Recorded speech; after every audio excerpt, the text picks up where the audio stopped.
I'm back. Well, here we are in 4K land. Because I haven't got much else to do, with the coronavirus and all the rest of the stuff that's going on here in 2020. Of course, a year from now, hopefully, probably, we'll be in a different position than we are today. But to stop you guys crawling up the wall, I decided to make some more videos, and this one's, as I said, in 4K. What more can you ask for? You'll see the whites of my eyes. Well, you might all think it's all about the Kemper amp. You could think that. You could think it's about TonyMcKenzie.com, my website. Yeah, you could think that too. Or you could even think about the Kemper profiler, the floor pedal, the profiler remote. You could think that. But the truth is, it's not about any of that. Now, right from the off, before we actually get going on this, I do want to say that this is a product that's been sent to me for free. I might even send it back. It is what it is. I've got so much gear, I don't know what to do with it. But the fact is, it was sent for free, and they asked me to do an independent review, which this is. And you can make no mistake, whether they send a product to me or I buy it, it's still an independent review as far as I'm concerned, because my views will always be genuine. That's where I come from in writing reviews. I only come from genuine reviews. And this review is going to be an inside and out of their product. So now I've got that out of the way, let's have a look. So what's different about this? Well, what caught my eye, they rang up and they said, well, they didn't ring up, they actually sent me a thing on the email and said, hey, look at this, we can send you one. So I did some research into it. And what interested me about this product was the absolute multitude of things you could do with it. And I thought that'd be worthwhile to show people. Yeah. I have a Kemper, as you know, and I have the profiler remote. And I thought to myself, I wonder if I could use this on something like the Kemper. Now, I have loads of MIDI devices, as you probably do yourself. I'm just an ordinary guy, I know, but so are you. And the fact is that this profiler, the remote, costs a lot of money. I think they're about £450 or euros or something like that. Because this device is a lot less money, substantially less. And you can go and find out all about it at MeloAudio. I'll put it down there, you can see it now, MeloAudio.com. And yeah, definitely worth going and have a look. You'll learn far more on there. And yeah, why shouldn't you? That's what I say. So let me get this thing out of the box and we'll go a bit further. Now, just before we do get down to this pedal, as a close-up and personal look at it, I'll show you the other bits. You get a MIDI cable, very nice. You get a USB type A, I think that is. Anyway, you get a USB cable for your PC or Mac, works on a Mac too, if you want to connect. You get a quality assurance little ticket, which I always think's nice. And I get something here that's, well, to be honest, in Chinese I don't understand a word of that, but you do get one. And by the way, you do get a manual too. Now the thing is, when you look at the thank you side and you open it up, it's all in Chinese, but the good news is you've got to just flip it over so you see this, and now everything is in fabulous English. That's what I like to see. Very good. Let me get out of the way some of the specifications. They're on here. And here's the thing. USB MIDI controller, standalone MIDI controller. So you can have it as either. 10 foot switches with easy to use host matching configuration. 2 expression pedal jacks for volume and wire control. I like that, straight off. 8 host presets including for jam up, for the bias FX, for the axe FX. Now you've got a cheap controller. For the Kemper, you can even fit 2 AA batteries in here that are rechargeable and recharge them within the unit. Yeah, and when you put these batteries in, even if you use ordinary batteries, it'll last for up to 30 hours of use. It can be useful sometimes. There's an onboard charging function that charges them batteries. There's nothing else to buy in effect. But you can put a USB in down here. We're going to come and look at all that. It was originally developed, believe it or not, version 1 in 2006, and in 2008 they came out, I think it was 2008, they came with a version 2. Anyway, they've moved forward until this one. This one originally came around in 2016, I believe, and you know, our company's been going all that time, and they've made other products as well, so it's worth going and having a look at that site.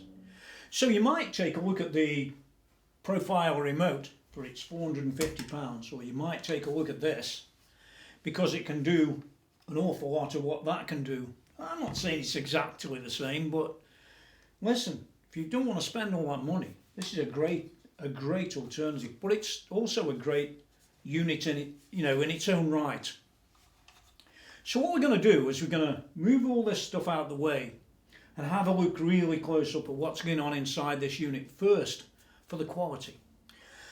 Okay, well, I don't want to take all day tearing this thing apart. It's simple enough. You pull the two end covers off and then you can take this plate here off,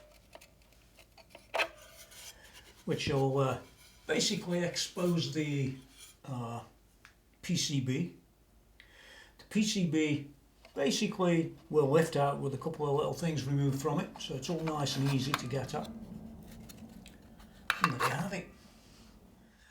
Well, actually, there's no way I'm really going to be able to tell you much about the insides except for looking at the quality. And you can see this is a singular board. It has I/O mounted directly on the board, as you can see. It's got some little some little LEDs that pop up. You can see them. They may or may not be red. And you've got the switches on the board down here. We've got the main electronics down in this part here. Yeah, very definitive, I'm afraid. It doesn't really tell you much about anything. The top of the chip's got no numbers, and I don't really want to poke around with it too much, but what I can say is that this has been pretty well made. It is made in China, probably. I'm pretty sure it is. Could be made somewhere else, who knows. Doesn't actually say on. We'll come to that a bit later. But it's typically high quality surface mount manufacturing, and that's always a good thing unless it gets ridiculous with millions and millions of components on a board, which this isn't. The only thing about this is if you do get a major problem, you'd probably have to send it back to the maker to get it fixed. But apart from that, everything's good really. I did find interesting also the little switches, which are like, you can see it working there. They're just on a spring, so the spring will press on this. You can hear that. Nice and simple. Relatively low cost, so all that matters. What more can you say? You've got a little display screen here that pushes on some standoffs. It's quite nice. As I've said, you've got this quality control pass. If I remember right, this company did have some manufacturing facility in Italy too. I could be wrong on that, but I don't think I am. Okay, well, that's so much for inside. Here's the outside, and we're round the back first. All pretty simple really, this is. We've got expression 1 pedal here, expression 2 here, and we can configure them accordingly later, as you will see. We've got a MIDI out, it says there, so we know MIDI in. Maybe, might be MIDI in through this USB or not, but we'll get to look at that. This can be driven by PC or Apple. And we've got an on-off button there. Nice and simple. First off, you might see that this panel's flickering. Well, in real life it doesn't flicker. That's just because it's going through a video camera. You just got to understand that. As I've turned this on from the factory, it's set up for a jam, probably a jam up type of product from Positive Grid. I think that, isn't it? Well, it's from one of them. I don't particularly use that sort of stuff. So obviously looking at it, you've got all your main buttons, 1, 2, 3, 4 and an E. We'll come back to what the E is in a minute. And then an A, B, C, D. Oh, well, that's what E is. That's how simple it is. I haven't even been near this yet, but we'll get there. And we've got an up and a down. Now, there are a load of different things on this unit. Obviously, you can set your MIDI channel, MIDI connections on the back.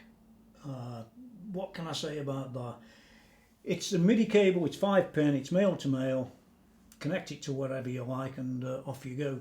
Now it supports lots and lots of MIDI commands. Well, it's a generic device, let's think of it like that. You can really set it up for almost anything that can be controlled by MIDI. That's the important thing.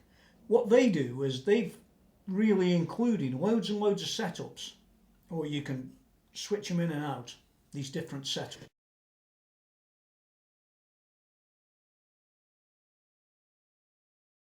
Now these modes that you see here, this one's a jam up, like I said.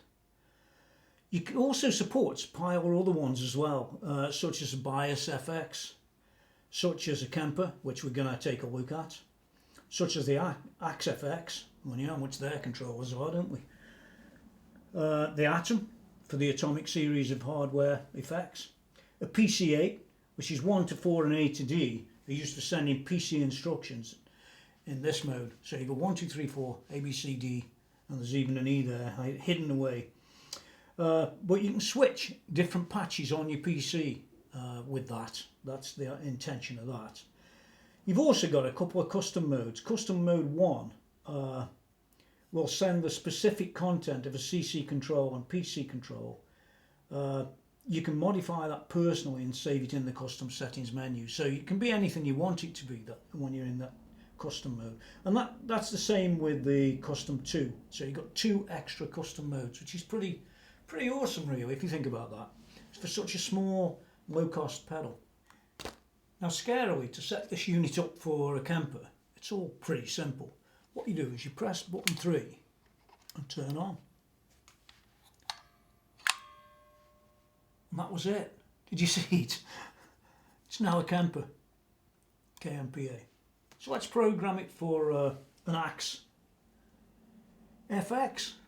Button 4, hold it down, turn the unit on, and it should, with a bit of luck, come up as Axe FX. What about that? How simple is that? Anyway, let's turn it back up because I don't want it to be on any Axe FX. I want it to be on the Kemper. So let's go back to that again. Press the button down, turn her on. When it's flashing, let it go, and it's a Kemper. How great's that? Well, as you can see very clearly here, what I've done is connected the MIDI up to the back of this unit here. I connected the USB up because I didn't really want to put any batteries in it, although you can. And it'll work perfectly fine off batteries. You can have this disconnected and it'll just operate, which is good for up to 30 hours, like I said. It's set up as Kemper, and while I haven't really been into a PC yet and taken a closer look at this, you can see that just right off the bat it works. You should see these things up here changing. I didn't program anything, so obviously you can sit there, you can customize it, you can spend hours on end, but I'm not really going to go and spend months. That's not what it's all about. It's all about taking a quick look at it to see if it works. I mean, there's literally no work involved in getting that plugged in and making it work, for example, with a Kemper.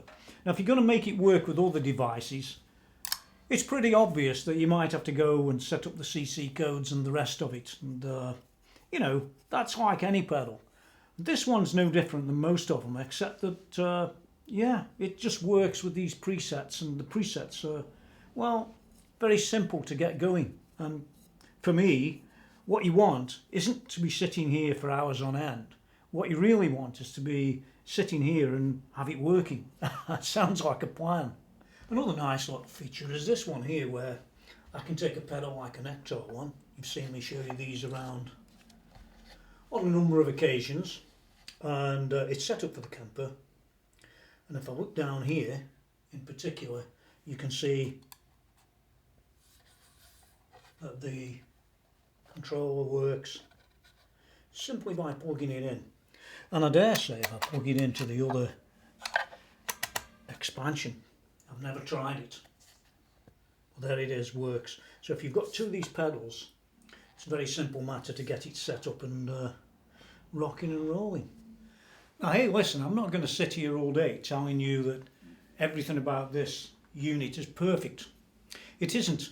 And also I'm not going to sit here with a guitar trying to play some music or playing some music when it's absolutely totally pointless.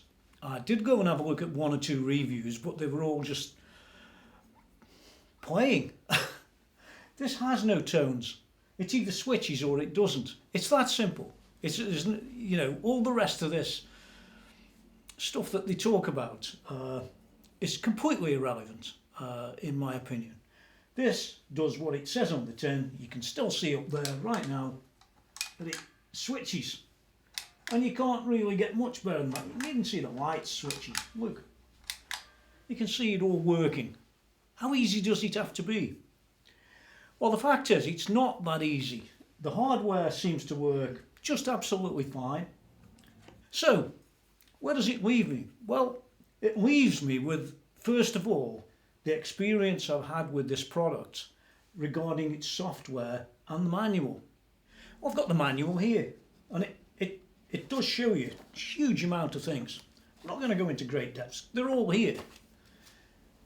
But as to making them all work individually, you can go into the user modes and you can sit there typing in just as you might think. But my advice on this one is to buy it for what the presets are and just use it. You can always play around easily that way rather than the hard way. Or can you?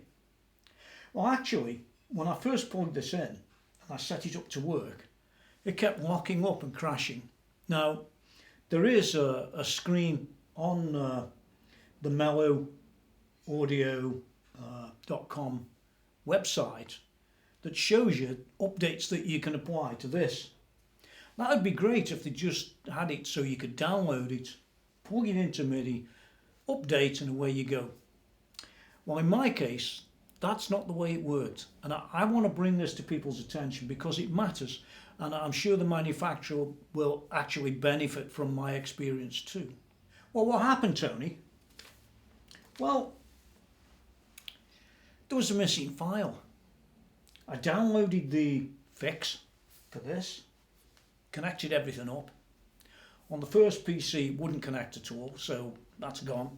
But then I moved on to a Hewlett-Packard, quite modern PC, a couple of years old at worst. It's running Windows 10. And it told me that MFC 120 DLL file was missing and it couldn't actually run the software that's provided from MeloAudio's website. That turns out to be some C libraries or something like that.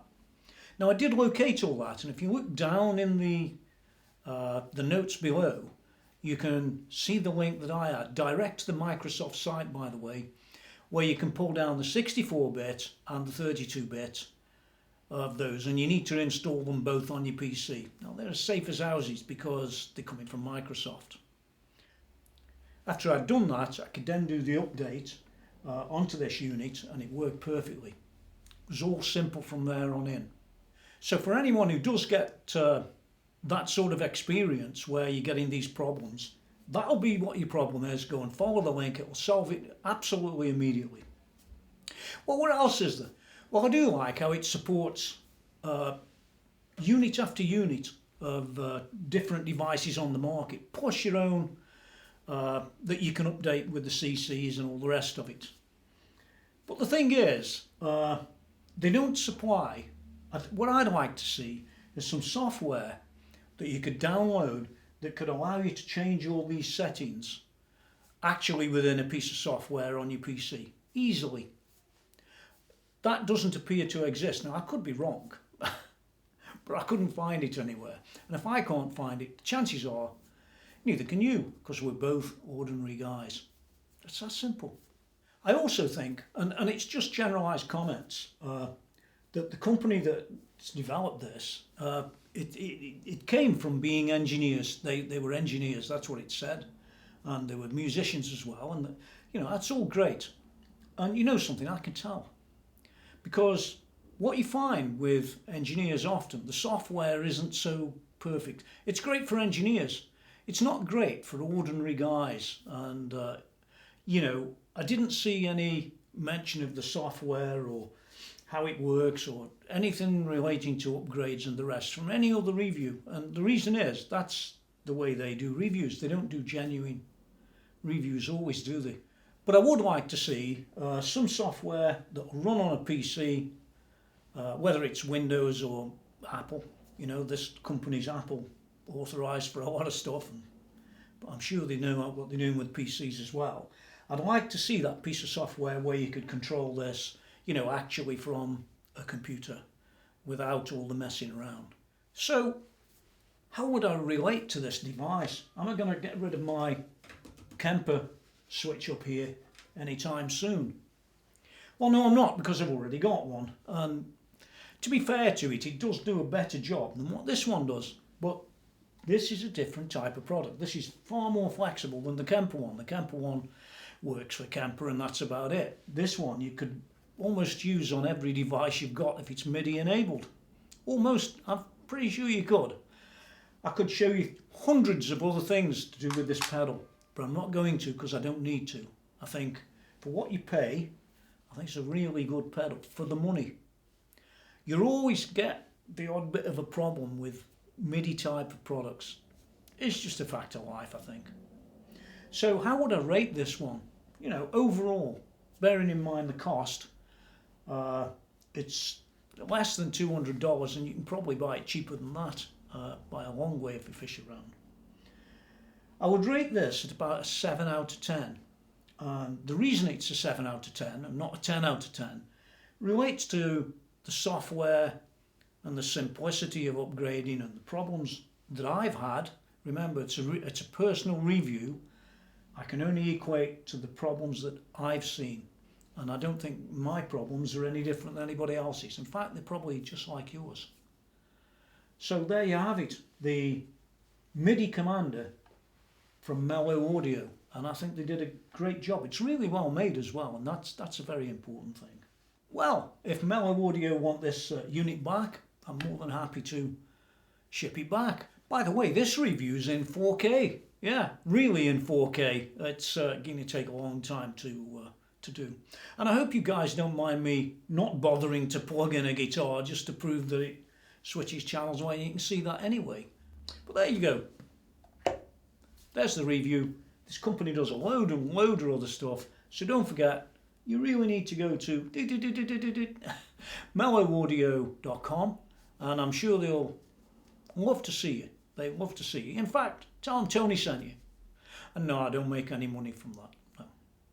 That's life. So until next time, hope you like this little short review. It's been a nice job to do. And yeah, I'll see you next time. Now get out of here.